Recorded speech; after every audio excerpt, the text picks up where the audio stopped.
สังกัดกระทรวงแรงงานได้ออกมาตรการช่วยเหลือทั้งในส่วนของลูกจ้างผู้ประกันตนนายจ้างสถานประกอบการแรงงานต่างด้าวและประชาชนทั่วไปที่ได้รับผลกระทบจากเหตุการณ์ความรุนแรงบริเวณชายแดนไทยกัมพูชาอาทิสนับสนุนพื้นที่จัดตั้งโรงครัวประกอบอาหารประสานเคลื่อนย้ายแรงงานไทยไปทำงานนอกพื้นที่อำนวยความสะดวกในการเดินทางกลับประเทศของแรงงานกัมพูชาประสานช่วยเหลือให้มีที่พักพิงระหว่างการรอส่งกลับรวมทั้งให้นายจ้างสถานประกอบการดูแลแรงงานอย่างใกล้ชิดไม่ให้เกิดการกระทบกระทั่งกันในสถานประกอบการผ่อนผันให้แรงงานที่เข้ามาทำงานโดยใช้บัตรผ่านแดนหรือ Border Pass ทั้งที่มีอายุหรือหมดอายุสามารถทำงานต่อไปได้รวมถึงแจ้งให้สถานพยาบาลในระบบประกันสังคมในพื้นที่ที่ได้รับผลกระทบให้บริการแก่ผู้ประกันตนโดยไม่เรียกเก็บค่ารักษาพยาบาลและบันทึกการขอรับค่าบริการทางการแพทย์ผ่านระบบ MMS รวมทั้งเร่งรัดวินิจฉัยการขอรับค่าบริการทางการแพทย์ภายใน72ชั่วโมงในการเบิกจ่ายค่ารักษาพยาบาลให้สถานพยาบาลโดยเร็วนิตยาคุณสิมรายงานผู้ว่าราชการจังหวัดสุรินทร์ตรวจเยี่ยมผู้อพยพณศูนย์พักพิงพร้อมสั่งการอำเภอให้ทุกหมู่บ้านจัดชุดชรบ.ออกตรวจตราตระเวนรักษาความสงบเรียบร้อยให้ประชาชนนายชำนาญชื่นตาผู้ว่าราชการจังหวัดสุรินทร์เปิดเผยว่าเมื่อคืนที่ผ่านมาได้ลงพื้นที่ตรวจเยี่ยมผู้อพยพณศูนย์พักพิงอำเภอศรีขอรภูมิซึ่งอพยพมาจากอำเภอสังขะอำเภอพนมดงรักและอำเภอกาบเชิงตั้งแต่วันที่26กรกฎาคม2568จำนวน900คนโดยศูนย์พักพิงดังกล่าวสามารถรองรับผู้อพยพได้ประมาณ 3,000 คนและตลอด2วันที่ผ่านมาบริหารจัดการศูนย์ด้วยเงินบริจาคเป็นหลักนอกจากนี้ได้สั่งการให้ทุกอำเภอในเขตพื้นที่ชายแดนดำเนินการให้ทุกหมู่บ้านจัดชุดรักษาความปลอดภัยหมู่บ้านหรือชรบ.ปฏิบัติหน้าที่ออกตรวจตราตระเวนรักษาความสงบเรียบร้อยและพฤติกรรมอันอาจเป็นอันตรายต่อความมั่นคงหรือความสงบเรียบร้อยเฝ้าระวังรักษาสถานที่สำคัญตรวจสอบบุคคลและยานพาหนะที่ผ่านเข้าออกหมู่บ้านป้องกันและปราบปรามการกระทำความผิดทางอาชญากรรมและการก่อความไม่สงบเรียบร้อยในพื้นที่ปฏิบัติงานด้านการข่าวความเคลื่อนไหวเพื่อความปลอดภัยในชีวิตและทรัพย์สินความสงบสุขของประชาชนในหมู่บ้านในสถานการณ์ที่มีการสู้รบกันในพื้นที่กฤษดาสุนทรสวทสุรินทร์รายงานจบข่าวชลธรจัญญาอ่านรับฟังข่าวครั้งต่อไปเวลา 11:00 น.ครับติดตามข่าวที่นำเสนอไปแล้วได้ที่ www.thainews.prd.go.th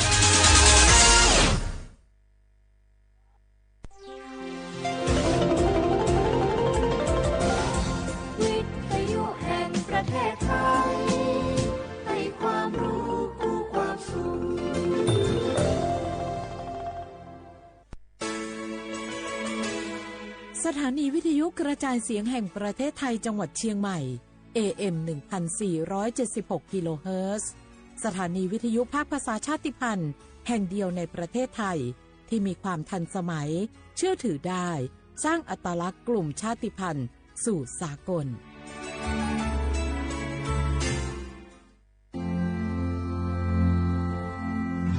รากฐานสังคมไทยตั้งแต่อดีตจนถึงปัจจุบันเคารพเทิดทูนสถาบันพระมหากษัตริย์เป็นศูนย์รวมจิตใจที่เหนียวแน่นของคนไทย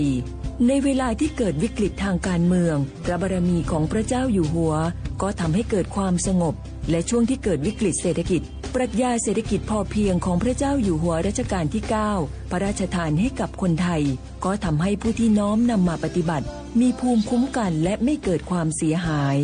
พระปฐมบรมราชโองการของพระเจ้าอยู่หัวรัชกาลที่10เราจะสืบสานรักษาและต่อยอดและครองแผ่นดินโดยธรรมเพื่อประโยชน์สุขแห่งอาณาราษฎรตลอดไปพระมหากษัตริย์ไทยทุกพระองค์ทรงห่วงใยราชเสมอสถาบันพระมหากษัตริย์ไทยศูนย์รวมใจไทยทั้งชาติ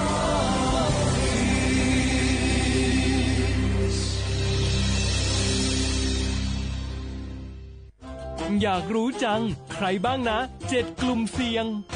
ฉีดวัคซีนไข้หวัดใหญ่ใช้สิทธิบัตรทองได้ไม่เสียค่าใช้จ่าย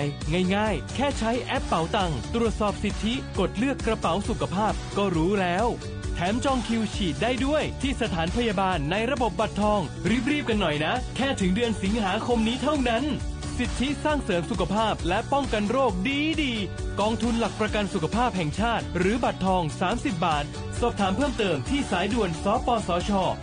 1330ตลอด24ชั่วโมงฝนตกหนักน้ำท่วม ภัยธรรมชาติที่เราหลีกเลี่ยงไม่ได้แต่เราสามารถเตรียมตัวให้พร้อมเพื่อความปลอดภัยของทุกคนในครอบครัวได้ก่อนน้ำมาเตรียมตัวให้พร้อมเก็บของสำคัญขึ้นที่สูงเช่นเอกสารสำคัญเงินสดและสิ่งของจำเป็นอื่นๆและถ้าหากบ้านอยู่ในพื้นที่เสี่ยงให้ติดตามข่าวสารจากทางราชการอย่างใกล้ชิดเตรียมไฟฉายแบตเตอรี่สำรองวิทยุสื่อสารและยาสามัญประจำบ้านไว้ให้พร้อมและอย่าลืมตรวจสอบเส้นทางอพยพที่ใกล้ที่สุดด้วยขณะเกิดน้ำท่วมอย่าเดินฝ่าน้ำที่ไหลแรงหลีกเลี่ยงการสัมผัสกระแสไฟฟ้าและหากต้องอพยพให้ปฏิบัติตามคำแนะนำของเจ้าหน้าที่อย่างเคร่งครัดเมื่อภัยผ่านพ้นตรวจสอบความเสียหายของบ้านและทำความสะอาดเพื่อป้องกันโรคที่มากับน้ำท่วมเตรียมตัวให้พร้อมก่อนภัยมาถึงเราจึงจะปลอดภัยด้วยความปรารถนาดีจากสำนักงานประชาสัมพันธ์ที่ 3 กรมประชาสัมพันธ์ฮัลโหลสวัสดีครับสวัสดีค่ะจากไหนครับคุณคือผู้โชคดีที่ได้รับเงินสด1 ล้านบาทแต่ต้องโอนค่าธรรมเนียมมาก่อน 5,000 บาทนะคะหลังจากนั้นทางเราจะทำการโอนเงินกลับไปให้ค่ะจริงเหรอครับงั้นเดี๋ยวผมโอนค่าธรรมเนียมไปให้นะครับขอเลขบัญชีด้วยครับได้ค่ะคุณโชคดีมากนะคะรีบโอนค่าธรรมเนียมมาก่อนได้เลยค่ะหยุดก่อนนายจะเชื่อจริงหรอนี่มันหลอกกันชัดเลยฮะจริงเหรอหลอกยังไงอะนั่นสิเธอลองคิดดูสิว่าเราจะได้รับเงินล้านจากอะไรล่ะในเมื่อไม่ได้ไปเสี่ยงโชคหรือลุ้นรางวัลอะไรเลยจำไว้ไม่มีใครให้เงินเราฟรีๆโดยที่เราไม่รู้ตัวหรอกนะแถมยังให้โอนค่าธรรมเนียมไปให้ก่อนอีกคุณคะเราไม่ได้โกงนะคะโอนมาก่อนเดี๋ยวพิสูจน์ได้ค่ะไม่เอาละผมไม่เชื่อไม่โอนไม่คุยด้วยละกลโกงมีทุกที่จำให้ขึ้นใจอย่าเชื่ออย่าคุยอย่าโลภอย่าโอนด้วยความปรารถนาดีจากสำนักงานประชาสัมพันธ์ที่ 3 กรมประชาสัมพันธ์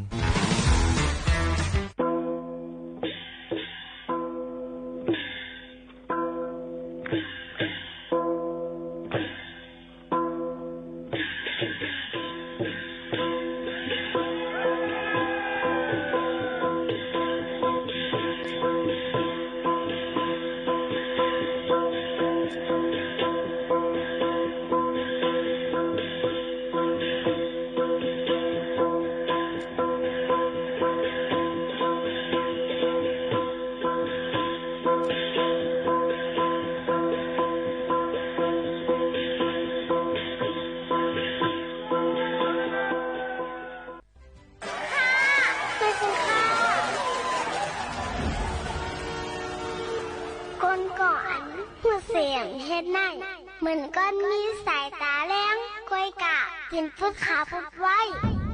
ก้นอ่ำหูสัมเฮ็ดนั่นซ้ำเหมือนก้นตาบอดดินมือสมีอยู่กับเปิดไหนปอไข่เป็นก้นสายตาแรงก้นมีดินมีมือไหนซึ้งหูบาหลูเลยหูเฮ็ดไก่หลูเลยเฮ็ดว่าเฮ็ดยาวหลูเลยตาสังหูลองสีลองจ้าให้หูก็ก่อ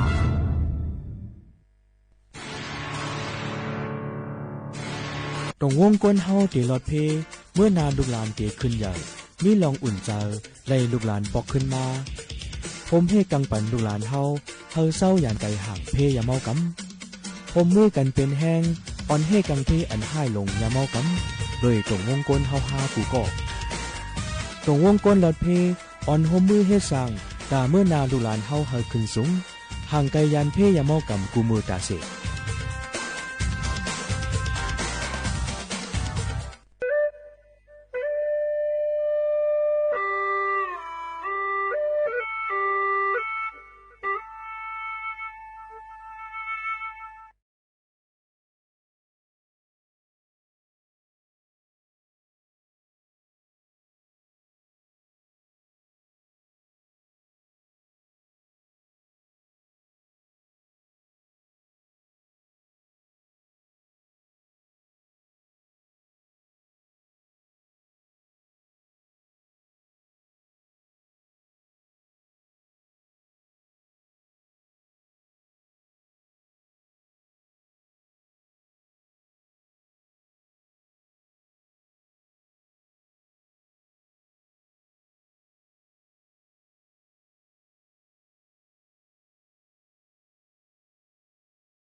เมื่อสูงตั้งเสียงคาฮบทบจอมปีนอเขากวนวันพอถึงมาเขาย้ำ10 โมงถึง 11 โมงกลางเนยกลางคำอยู่จอมเขาหมู่เขาน้นสุภาวันเชื้อสารวินปืนปล่อยเสียงฮบทบจอมปีน้องเขา DAM 1476กิโลเฮิรตซ์เขาย้ำ10 โมงถึง 11 โมงกลางเนยและกลางคำค่ะเมื่อในถึงมาในวันจันทร์ที่28เดือนธันวาคม2เฮงปลาย25เป็นเดือนเก่าเหมือ3ค่ำฮอดถึงมาปีใต้2เฮง1ปากปลาย19ปีก็จะในแห่ง3ปากปลาย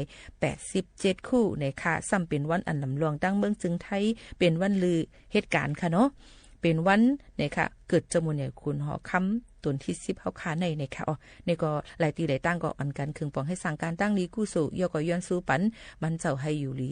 กินหวานอยู่จอมคาวันก้นเมืองกว่าปียาวข้าวหึงในจึงหลังไหนสิมื้อนี้เป็นวันลือหงเห็นอองตีเหตุการณ์หาบการคุณจำจะในติดขึ้นลือขึ้นอย่างกันก้อยกาเสียงเฮาคานี่อำขึ้นลือค่ะนะอยู่เป็นอ้อยก็อ้อยเซกันกว่าต่อถึงข้าวยามเฮาคาพม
เอาค่ะตอนด่าในวันเมื่อในช่องกว่าเพ่งกว้างวันหูถูกเจอเยาเซในเฮาขายยังเดี๋ยวมีปืนหูตั้งหันในธรรมะตราฝากตอนจุดถึงปอไม่ปีน้องๆเฮาเขาเส10นี้ถ่อมซ้ำกันด้วยก่อนค่ะ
ตราในเนี่ยค่ะคำตราแหละทำตราอันว่านั้นมายุดยาปันให้เขาคาเลยก็จินยังเจอเสเลือดย่อมกว่าลองตัว3โมหาคานั่นนำเตอได้ว่าในสังว่าเขาคามีเจอสมาธิตั้งมันไว้ใจกัดใจเย็นเสกูลองกูอันก็ที่เป็นลองไงแงมตอนตาเขาคาในยุ่มย้ำว่าเจ้าหนังในเสและสึกนิ้นถ่อมด้วยอันเขาคาหังเฮียนฝากตนทุกถึงพ่อแม่พี่น้องเขานั่นก่อนค่ะ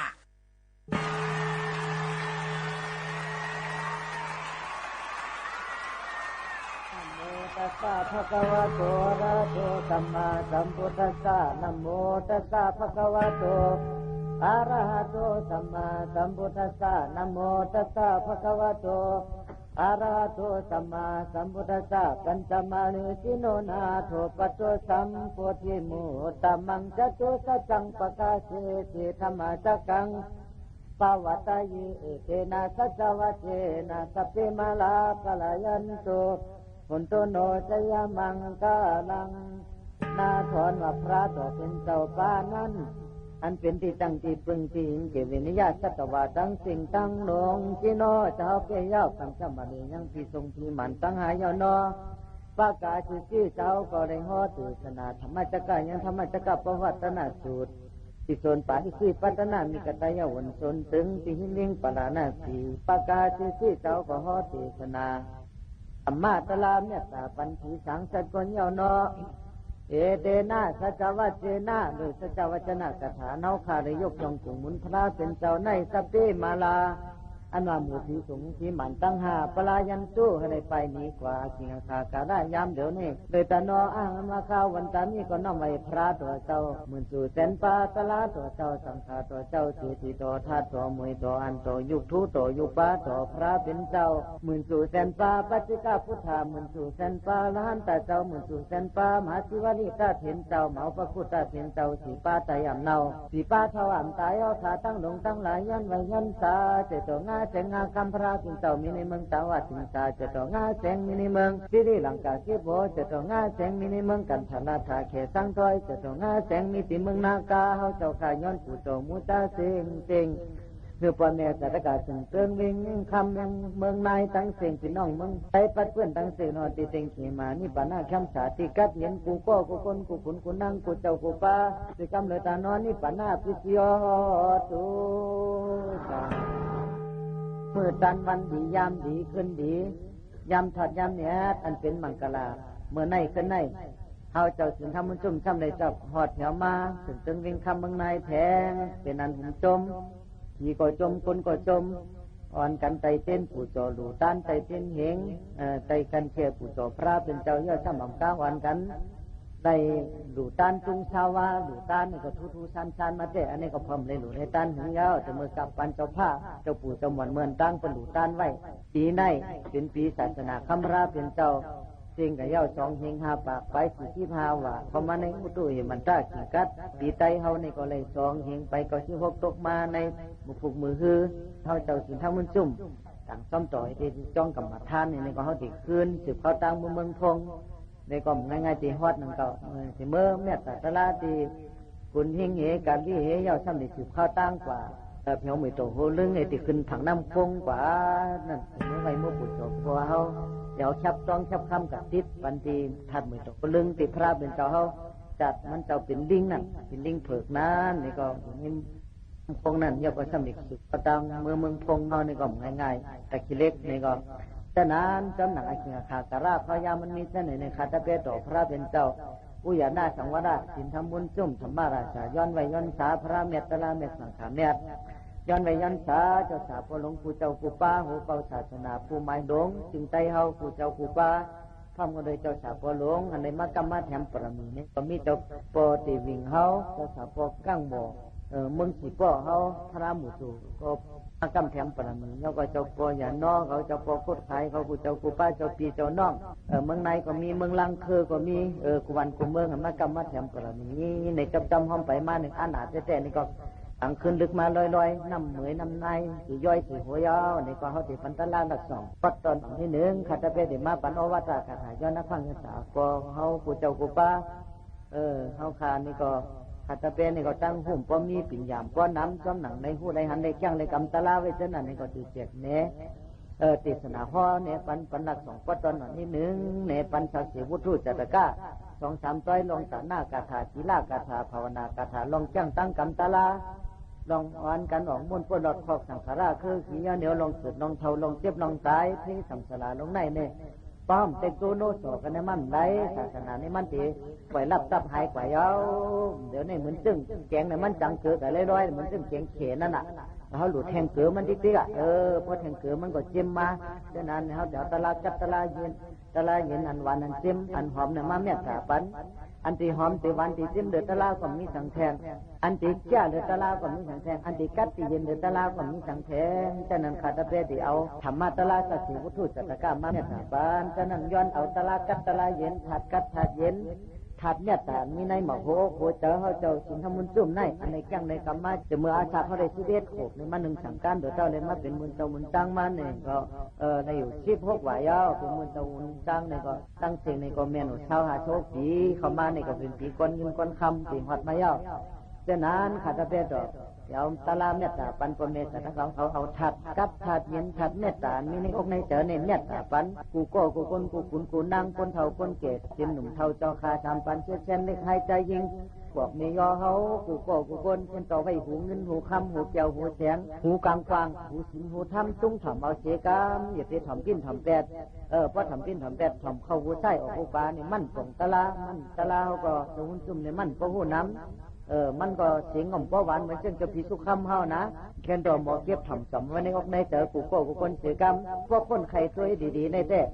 เฮาหาจัตกาในมีกุศลนำแต่เอาได้เกิดมมายาศาสนาคำราเป็นเจ้าในสังเจอว่าเฮามีกุศลบารมีหน้าบุญได้เพ่มาได้สั่งมาได้หอมมาได้เกิดสั่งหางปองลองกันตาหน้าแม่สีหน้าแม่ภาวนาแม่พุ่งญากิริยาตลาสิปาอำไรเฮ็ดไรสั่งในถึงแต่ที่เกิดมาเป็นคนในมันหยาบเตะๆจังว่ามนุษย์จุลพรว่านั่นเกิดมาเป็นคนกว่าหยาบเป็นคนเสียวเป็นคนอาสานียิ่งอาสานีใจอาสานีคนแจดคนหมันก็มันง่ายๆกระจุดที่เกิดมาเป็นคนกว่าหยาบเกิดมาเป็นคนเสียวตามบวชศีลหักมือแจ้งเป็นคนอากาย่อยเป็นคนแจดคนหมันยาพอดีแม่ดีเดี๋ยวซ้ำแต่มาพบมายาศาสนาพระเป็นเจ้าก็หยาบเตะๆมังพวกมังขาแล้วเฮาซ้ำมีบุญมีบารมีก็เกิดเป็นเจอเป็นคนหวยคนร้อยมุกโซต่ำง่ายอยู่เนอะหนูหวยหนูร้อยเสียในก่อนห้ามแต่หลายยาวในหบระยะศาสนาคำราเป็นเจ้าอันสั่งสอนเขาจะในหบระยะห้ามแต่หลายฉะนั้นผู้สวมีบารมีเขานำเตะเอาเขามาเกิดพมายาเสียงดีเสียงแม่พลายตนาตลายตนาสังขายตนาเกี่ยวแม่สัมปาจะในดีหุ่มจุ่มเสลอ่อนกันข้าจะโจจ้าแก่งกันตั้งดีกองมูกู้โสเสดีหูตัวหูหางกูก็กูก้นอย่าไปปมาตาเรื่องหางเรื่องตัวโคเงินเงยจอมกัดซุบลมจอมกัดจอมดีหลายๆก้อยแค่นต่อหูตัวหูหางทั้งฝังมันอ่อนกันดันกันให้กันตาหน้าแม่ศีลาแม่ภาวนาแม่อย่าไปลงหางเรื่องตัวก็ปล่อยยุบนำสังขารตะลาเนี่ยมันคือก็อยู่ไปจำมาเพื่อเท่าเพื่อเจ็บเพื่อตายมาที่เดียวมันก็จังตายไตก็จังตายเขวกะลากุมเมียวนี่ก็จำกับวันตายที่เดียวก็เหตุการณ์นี้กันแมทเนี่ยห้อมจังอากูสาจังเกลีสังอากูเงินก่อมไรอากูคำก่อมไรอากูเกี่ยวเสียงก่อมไรอากูห่อเงินเขาก่อมไรนี่ก็หังดีหนานี่ก็อากูมไรโผเขาแคมหนาก็อากูมไรลูกหลานก็ซื้อมีน้ำหนาใส่เจอใครก็มีน้ำก็ซื้อเป็นสัตว์เทมีอนาอ๋อจ่าน้ำหนามีอาญาทูนี่ก็เขากับอากูไรเป็นผู้มู่ผู้สุขหุ่นจี้สังกย่อมันรอดได้ตั้งใจในฉะนั้นดีผู้ตัวผู้หังกูโก้กูก้นอ่อนกันให้กันตาหน้าแมทสีหน้าแมทภาวนาแมทกูโก้กูก้นดูหัดหานเจ้าลูกซึกนั่นเพราะเขาดีกับเจ้าป้อมหัดหานเนี่ยมันโคตายเลยให้โจ้เจ้มันเปรไรเฮาหาจักรการนี่เป็นลูกจิตเปรพระเป็นเจ้าลูกหัดหานลองกันตาหน้าหัดหานลองกันชินสีละถ้าทันลองกันภาวนาดูโกตายหนูจุนาชักอาบกับตันพลาตลาสังขายผู้สอบพ่อแม่สายสมาธิพ่อแม่เขาก็ลุ่มล้านดีๆงามๆอย่าไปหลาเขาอย่าไปท่าเขาอย่าไปให้ท่ายใจขาดเขาพ่อแม่เขานี่เป็นพระสองสูตรที่เฮือนเขาเนี่ยหลุมลุ่มล้าเขาดีสลาสมาเขาเนี่ยก็หลุมลุ่มล้าเขาดีๆงามๆก็มีสลาสมาผู้จี้แหนสั่งสอนเขาเนี่ยก็เข้าหมู่หันถึงตั้งดีตั้งกล้าเข้าหมู่ไร ฉะนั้นให้เฮาหลู่หาทานดองกันตาหน้าขีลาภาวนำเจ้าหาทานกินวันกินเมืองจังก็ที่ว่าแท้ๆมันเป็นสมุติปิงหยาบไว้หนังดินเมืองก็ที่อื่นกินเฮาพอเฮาตายก็เฮาเน่าเข้าเมืองผังในดินก็เน่าเข้าดินเมืองกันดินก็ขึ้นปันดินเนน้ำขึ้นจุนปันน้ำนี่ไผขึ้นจุนปันไผลมขึ้นจุนปันลมนี่แต่นั้นอย่าไปมีโตชาต่อกันอย่าไปมีโมหะต่อกันอย่าไปมีมันมาหน้าต่อกันอย่าไปมีตัณหาวิจารต่อกันอย่าไปมีเจ้าล้อผ้าต่อกันแค่นต่อมีเจ้าหุ่มจมหักแห้งแป้งเหยื่อเนื้อกันเฉลยเอาเมตตาต่างเนื้อโหเมตตาเนื้อกันกรุณามุทิตาอุเบกขาเนื้อกันเฉลยตัวหน้าตัวตากันดีๆงามๆยักตัวกันดีๆงามๆหุ่มจมปุ่นปนนั้นก็ดีกว่าก็ผันก็ตั้งเยาเนี่ยอันนี้เจ้าวุ้นจุ่มในเต็กตู้โนสอแลปันอวัตตาเมตตาซอยในซอยหนึ่งจะว่าเปลี่ยนมาสู่ตลาดเป็นทุนเย้าวันเมืองก็กัดเย็นหัวเฮือนเขาก็กัดเย็นอันนั้นก็กัดเย็นเพียงหมดอ่ะ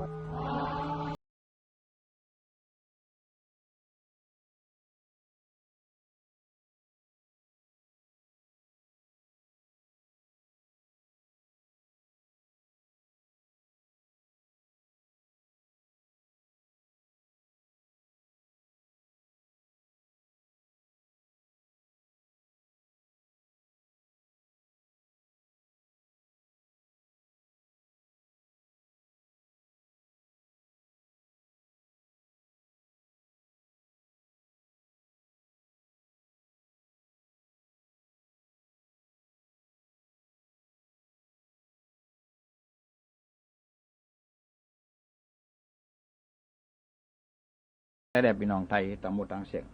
กำเลยข่าวลุงเสี่ยวต่อที่มาลัดนี่ลองทุ่งสำวัฒนธรรมประเพณีผู้เฮ็ดมาอย่าเฮ็ดไว้เตียนก้นเท่าก้นเกี่ยเขาเปิ้นถือกำมันต่างเฮาเปิ้นว่าเปลี่ยนก้นเนี่ยอำดีไว้มี3เปิงว่าไผเพนี่3อย่างนั้นเฮาขาดอะไรเงื่องเวเหมือนเสียงไผเนี่ยเหมือนเสียงเฮาว่าเฮาเตะออกขึ้นออกเยกว่านั้นคนไทยเอาข่าวกูปอกปูว่ามีหมกไผ่เนาะเขาได้ชุมไผ่ไว้ให้กว่าเนี่ยมันไรมันสั่งใหม่เขามังปอคนพุทธภาษาในไตเตียนให้ได้ไว้ในเขียงพลาเขาดันตั้งเหนือเปลี่ยนค่าขนาดตั้งตาเนี่ยก็เป็นผักไหมอันนี้ก็ดูได้สติอย่าไปไหวว่าไผ่นี่ขนาดไผ่เนี่ยเหลือให้ไม่มันสั่งกว่าตั้งไรครับเพราะไม่เฮิรนเนี่ยเปิ่นตั้งไทยเปิ่นห้องว่าสวนปนร้อยข้างไม่เท่าไผ่ล่างข้างเดียวอะสวนนี่มันมาสวนเขาปักบอกนี่นะไปตันไผ่ไม้ปอกหนึ่งก็เปิดสวนในมันมาสวนเขาปักปอกในเสาเฮิรนมันถอดกว่าเขาแล้วนะผักเฮิรนใช่ไหมไม่เกี่ยนยันนาใช่ไหมมันบอกว่าแต่ไผ่เนี่ยปอกเดียวไว้มันเพียวมดเลยนะอันนี้เปิ้นว่าให้ได้สติว่าลองไผ่เนี่ยสาวามีคนเฒ่าคนเก็บปอเมียเอามาพึ่งเอามาพักยุ่มดีกินวันนอนเฉยในเฮิรนมันเนี่ยถึงปอห่มอยู่นะปอไผ่ไม้เนี่ยก่อยมดฮะปล่อยปลาเงินคำอกษาเปียเจหีมาเป็น10ปี20ปีเนี่ยกว่าหมดฮะอันนี้ก็เปิดให้สติว่าเพเนี่ยก็เนี่ยเพเนี่ยหมายถึงว่าภัยอันตรายเหมือนเช่นว่าลาดความกว่าก็เลยสั่งอำถูกหูถูกใจก็เลยสั่งห้ำถูกหูถูกใจเปิ้นก็เลยสั่งซึ่งเนี่ยดูได้วางปล่อยเพราะห้ำวางปล่อยนั่นเมื่อโตซ่าเขาออกไปน่ะพวกเมื่อตั้นมาแล้วเขาตั้นแต่เสียแน่พวกเราเหี่ยมกันพวกกันแน่ก็มีกันนั้นกันอะไรมาแล้ว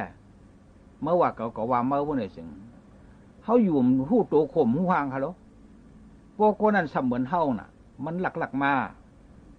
คนนั้นผมเชื่อว่ามันถึงมาเฮ็ดเมื่อเฮาจะลำนั่นหรอกวายมา10 ปี20 ปีมันมาอยู่ไกลๆเอากองเล็ดปันเฮาเมื่อกลางทำงานขึ้นเตี้ยงปันเฮาป้อปันเฮาเหี่ยมปันเฮาวันไหนสิงอันนี้มันอันตรายย้อนอะไรเขาเป็นกวนมีขอบโคอยู่ในเขาอยู่ก็เรียมอะไรฮะเหลือยาเสียยาหันตาเขาอุปอกนะยาเสียยาหันตาในเขาอยู่ในทำในหูเขาอยู่ก็เรียวอะไรเด็ดกวนเขามาเรียวในอยู่อะไรเขาหลวมมีลูกมีผัวมีสังคมอยู่ซ้อมในวันในนาอยู่ซ้อมกันนั่นแหละเหมือนเช่นว่าเขาขาอยู่วันไกลเฮิรนเคียงกันถูก1 อิดพิษ1 อีนั่นเขาขาดได้ปวดวางควางปล่อยปันเหมือนเช่นว่าลูกเขาใกล้เอาควางอาทิมได้ชนเขานั้นก็ลูกเขาไม่เฮ็ดหวยเฮ็ดวากนาเฮือนเขานั้นไก่เขากับลักกินของเขาหมาเขานั่นมาควบแมวเขาซากกว่าตังเสียงลูกเขามาหลาลูกเขาหลาลูกเขาอีหังก็ดีพวกมันเปลี่ยนในมาพวกนี้สิ่งเขาจะได้เกะไขให้มันถูกต้องเพราะไว้พฤติขาดพวกนี้สิ่งเฮือนนั่นในเฮือนเขาสำคัญมีเฮือนวะเนี่ยมันใจเฮือนขาดเขาลูก 10 ปี20 ปีตัวซากในเขาอยู่กันนั่นพวกเขาเลยห้ามลัดต่อกันพวกในสิ่งกว่าสักอย่างตามมาแข่งสักอย่างนานเนี่ยมันอยู่อยากแก่ตัวสาวกันน่ะก็หลุดวันกินเขาเจ้าอยู่ไอ้เรื่องว่าหลุดวันกินเขานั่นจอมมีตู่เขาไว้เหรอปอเขาเมเขาน่ะลูกเขาล้างเขาเช่นนั้นน่ะคำหูลองเช่นนั้นพวกมันใครเฮ็ดอะไรพวกนั้นมาเฮ็ดตีลูกเขาเช่นนั้นเมเขาเช่นนั้นผูเขาเช่นนั้นหลานเขาเช่นนั้นดินเขาเช่นนั้นของอุกษาเปียเจเขาเช่นนั้นหมายถึงเป็นเพศอะไรค่ะเช่นนั้นพ่วมหยุ่มซ้ำด้วยค่ะโกนก็ได้ตั้งกว่าแก็บเอาตั้งต่อสาวโมหะพ่วมเส้นซาหลีนะให้มันหลีนั่นเปิดเดชด้วยค่ะสุนตัวหรือว่าสุนลมเพราะสุนตัวในเขาเยื่อนกันเอาไรขนาดเพราะสุนลมเนี่ยมันไรสุนลมเนี่ยเชื่อศาสนาที่ไล่ไปกรรมของนั้นปวงมาคิดเดชสมเขาหลุดได้ปกป้องอันนี้มันเป็นทางสุนลมเนี่ยมันช่วยตาเขาก็เร็วขนาดนะเพราะสุนตัวเนี่ยมังเมียวนั่นตานอาภัยหรือว่าปล่อยว่างปันกันก็ให้ปล่อยว่างได้เสียกรรมเพมันเต็มนำค่ะซ้ำด้วยค่ะเหมือนเช่นเขาว่ามีเขามีพักมีของกินเขาอยู่เฮิรนจำกันนั่นเอาไก่ปั่นมันฮะเพราะไก่ปั่นเขาหามาปั่นเฮาก่อนนะเพราะว่าใหญ่ใส่สูตรท้องเขาว่าใหญ่ใส่สูตรท้องเขาก็อยู่เฮี้ยมกินจำกันได้เพราะหมอเฮ็ดในข้ามต้นนาเมื่อไงเมสางเขาปอสางเขาเพิ่งสู่ใจด้วยลูกด้วยหลานอินด้วยเห็นด้วยพื้นด้วยพระอินหน้ามันเอาเดี๋ยวมาด้วยปั่นเฮานั้นกรรมเนี่ยพวกเขาสร้างกันน่ะดีใส่เปิ้นมาโซนเฮาดีใส่เปิ้นมาแหมเฮาดีใส่ของเฮาหายก็ห้อมละต่อกันแล้วเขาพิษกันเนาะอันนี้เปรียบว่าเพหรือว่าไพไทยตั้งไทยเขาหังไพตั้งห้องว่าเพมันใช่ชินโฮเพเลยนะเพเนี่ยเพอันเดเลนั่นอันเดเลอันตรายนั่นนะอันไหนอันดีไหวโกนเท่ากูบอกว่านี่กำเนิดครับจงว่าเพไพนี่นี่โกนกำพองได้เหมือนโกนี่พวกเปิ่นปั่นเอาทิกเต็กว่าเปลี่ยนโกนเมาเหล้าหรือเมายาหรือกล้าขายหรืออำนั้นตัวไพ่ซุ่มเลยใช่ไหมตัวเปิ่นไปปั่นมันพวกหาย้อนหยิบเปิ่นพวกเปิ่นปั่นจะลำแทงแสดงว่าเขาถุงนี้มันถือย่าจะโลแทงอินมันต้องมาย้อนเขาขึ้นพอย้อนเขาขึ้นเนี่ยอะไรเขาก็ดีไอเปิ่นเปิ่งหนึ่ง2มันจะพิษกันแทงเปิ่งหนึ่งย้อนนั่นแหละเขาเปลี่ยนโกนนั่นให้พออยู่พอกินเขาถูกไรมีมันจะมีเขาถูกไรผ่านมันจะผ่านเมื่อผ่านนั่นก็ไว้ใจเสียนาดีๆว่าเขาจะเฮ็ดตอนตาลูกเขาเมย์เขาป้อเขาตัวเขาอย่าเปียกลุ่มไม้แข่นกันล่องผลล่องเมย์โกนเขาขนาดอนาคตนั่นสู้ตัวใกล้มาแข่นผูกแข่นเมย์ใช่ไหมมันไม่เป็นเพศอะไรค่ะใช่ไหมแข่นผูกแข่นเมย์เนี่ยมันจะได้ว่าแข่นอะไรมันอะไรแข่นใส่ก็นั่นแข่นใส่ก็ในน่ะผู้หญิงหมังก็ในแข่นโพเดียตัวน่ะผู้หญิงอินก็ถึงไรคนชายหมังก็ปนมาลัดตัวเมย์อินก็ไรไอ้จองปนมาลัดอีหยังมันเนี่ยมันพวกแข่นกาบานผ่านเมืองมาเดี๋ยวนี้เองแค่หนามีโทรศัพท์มือถือพอโทรศัพท์มาเสียงแต้งเป็นไรมาเรียกมันเป็นเผอมันเรียนจู่กันมันเห็นนั้นเห็นไหนค่ะพอเป็นไหนมาเพื่อนไหนเสียงโผก็หยุ่มไหลเมฆก็หยุ่มไหลหรือให้แปดกันป้อกันแหมกันอุกษาเปียเซห่มป้องกันมา3 ปี 10 ปีที่ไหนมันก็ต้องได้เสียกกันพวกมันเสียกกันเราต้องได้พิษกันว่ากันย้อนในได้เปิ้นสองว่าเพไพนีนั่นอย่าไปเฮ้ตัวมีเขาแขนผูกแขนเมนั่นดีดี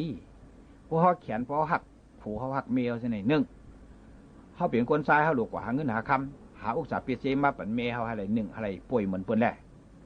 นะวางแผนขอบโคเลยซื้อหันซื้อตัวซื้อกาได้พวกเขาจะพวกมาแขนกันเนี่ยมีรองหังหล่อตามือเงินมีไตมือเนิมกว่ากินเหล้าเมายาเล่นร่องเอาการพวกเฮ็ดวันอยู่3 วันทำกลุ่มมาแขนกันลูกทอดออกมันเจอการคนดีนะเส้นนี้นะก้นกูปอกให้เปิ้นว่าอย่าไปเฮ็ดว่ะเส้นนี้นะพอหักลูกหักเมเนี่ยเขาดูเหตุการณ์นะเขาเลยแข่งซ้อมเวลาแข่งซ้อมวันแข่งคนอื่นที่เขาแข่งเขาเค้พวกนั้นก็อย่าไปอุบเขาดูเหตุเตะๆเป็นว่าซึ่งไหน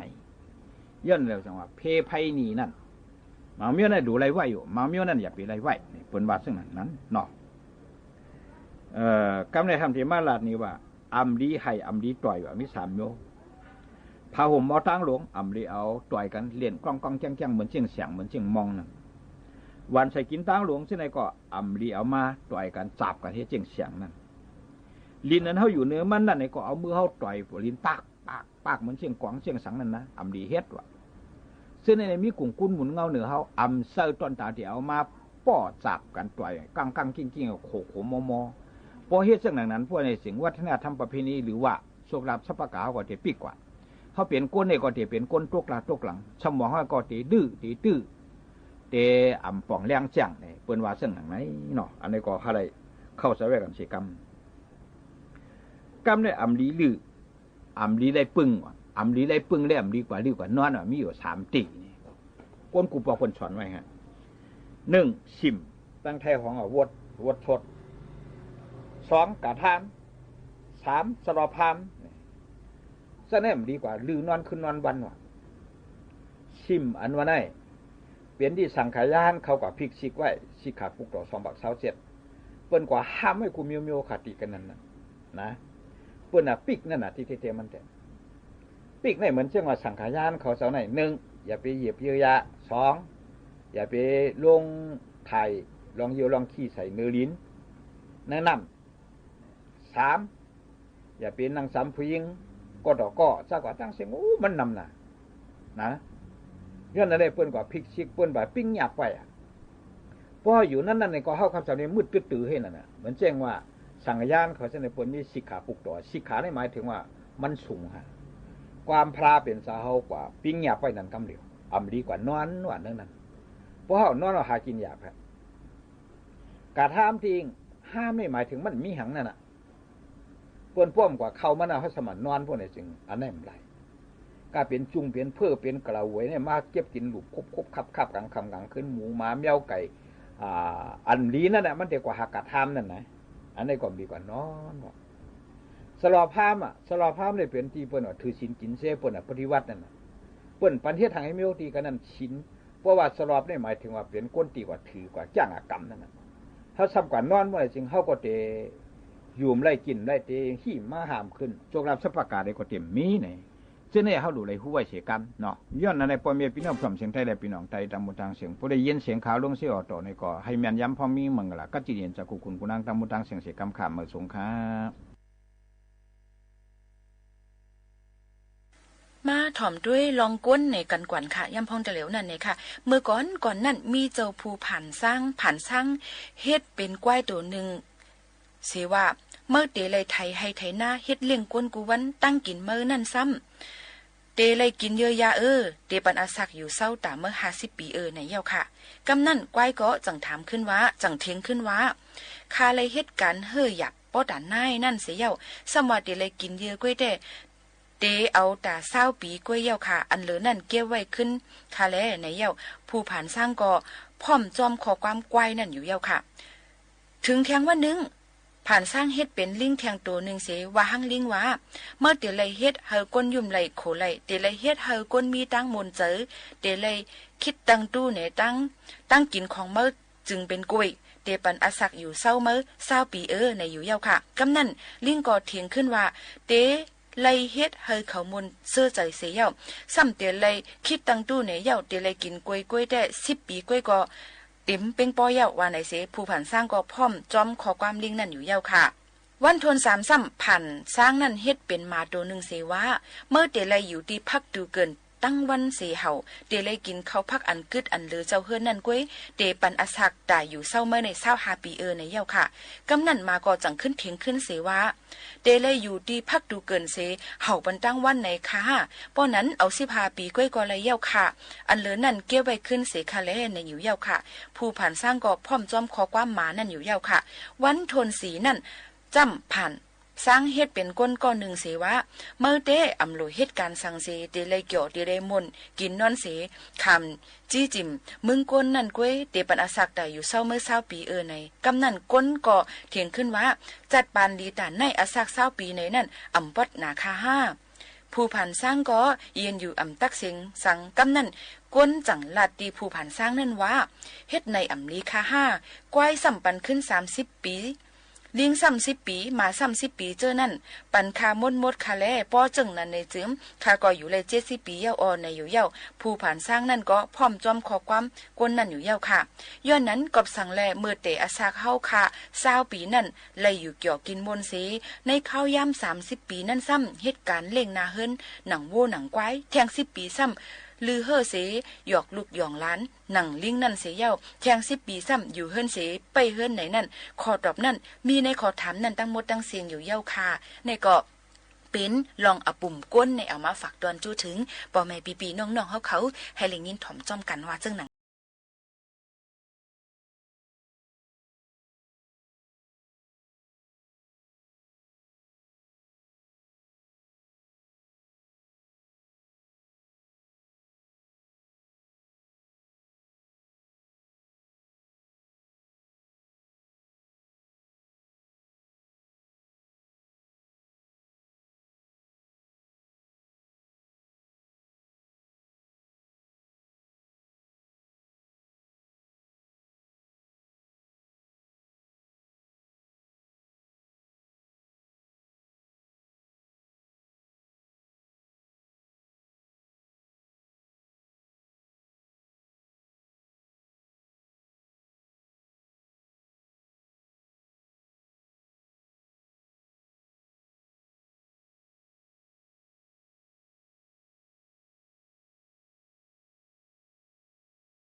เป็นเพ่งความอ่ำว่าเดเป็นลองปื้นหูตั้งหันกูลองกูอันนั่นคัดเจอใส่แห้งฝากตอนจุถึงปอแม่พี่น้องเขาพูยินถ่อมเอาเขากูป่านกูเส้นกันอยู่ในเซเมื่อในอ่ำหั่นเจอขึ้นสืบยินถ่อมด้วยแทงต่างวันมาข้าวยาเหมือนกันในข้าวยิ่งโมขาน้นผัดยันเมื่อดังเพ่งความหวานหูถูกเจอก่อนส่งขึ้นมาหบมาทุกจอมพี่น้องเขาแทงลื่นสุดค่ะย้อนสู้ปั่นพี่น้องเขาเหตุการณ์สังกอโตก่อสังกอเฮอมันนาการให้เตือต้นย้อนผัดยันเมื่อเย้าค่ะเหมือซุงค่ะ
ศมบดินทร์ติสยามเฉลิมพระชนมพรรษาสง่างามเทิดพระนามแน่อุระทรงพระเจริญด้วยเกล้าด้วยกระหม่อมขอเดชะข้าพระพุทธเจ้าคณะผู้บริหารข้าราชการและเจ้าหน้าที่สถานีวิทยุกระจายเสียงแห่งประเทศไทยกรมประชาสัมพันธ์เนื่องในโอกาสวันเฉลิมพระชนมพรรษาพระบาทสมเด็จพระเจ้าอยู่หัว28กรกฎาคม2568